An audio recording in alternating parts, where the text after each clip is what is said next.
গাজীপুরের হায়দারবাদ এলাকায় ঘোড়ার মাংস বিক্রি নিষিদ্ধ করেছে স্থানীয় প্রশাসন। গতকাল মঙ্গলবার অভিযান চালিয়ে ঘোড়া জবাই ও মাংস বিক্রি বন্ধের নির্দেশ দেন ভ্রাম্যমাণ আদালত। অনুমতি ছাড়াই গত কয়েক মাস ধরে ঘোড়া জবাই ও মাংস বিক্রি করায় প্রশাসন বিষয়টি বন্ধের নির্দেশ দিয়েছে।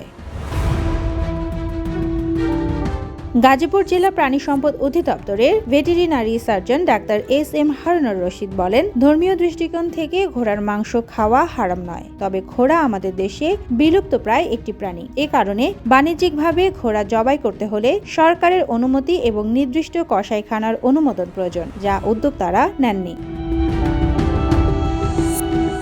চলতি বছরের শুরুতে গাজীপুরের হায়দারবাদ এলাকায় বাণিজ্যিকভাবে ঘোড়ার মাংস বিক্রি শুরু হয়। প্রথমে প্রতি কেজি 200 টাকায় বিক্রি করা হলেও চাহিদা বাড়ায় পরে 300 টাকা কেজি করা হয়।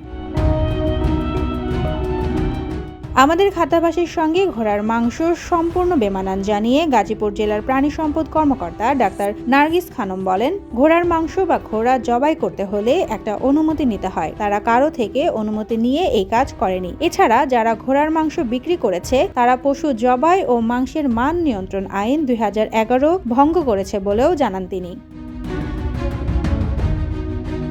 ঘোড়ার মাংস থেকে বিভিন্ন রোগ ছড়ানোর সম্ভাবনা আছে উল্লেখ করে তিনি আরও বলেন, এক্ষেত্রে যথেষ্ট বৈজ্ঞানিক ব্যাখ্যা থাকতে হবে। আমাদের দেশে গরু, ছাগল, হাঁস, মুরগির তো অভাব পড়েনি, ঘোড়া কেন জবাই করতে হবে? ঘোড়ার মাংস বিক্রেতাদের সতর্ক করা হয়েছে, ভবিষ্যতে এমন কাজ করলে জেল জরিমানা দেওয়া হবে বলেও জানা গেছে। স্থানীয় আত-তাকওয়া মসজিদ ও মাদ্রাসার উপদেষ্টা আব্দুল কাদির খন্দকার বলেন, ইসলামের দৃষ্টিতে ঘোড়ার মাংস খাওয়া নিষিদ্ধ নয়। হাদিস অনুযায়ী আল্লাহ তাআলা গাধার মাংস খেতে নিষেধ করেছেন, কিন্তু ঘোড়ার মাংসের বিষয়ে কোনো নিষেধাজ্ঞা নেই।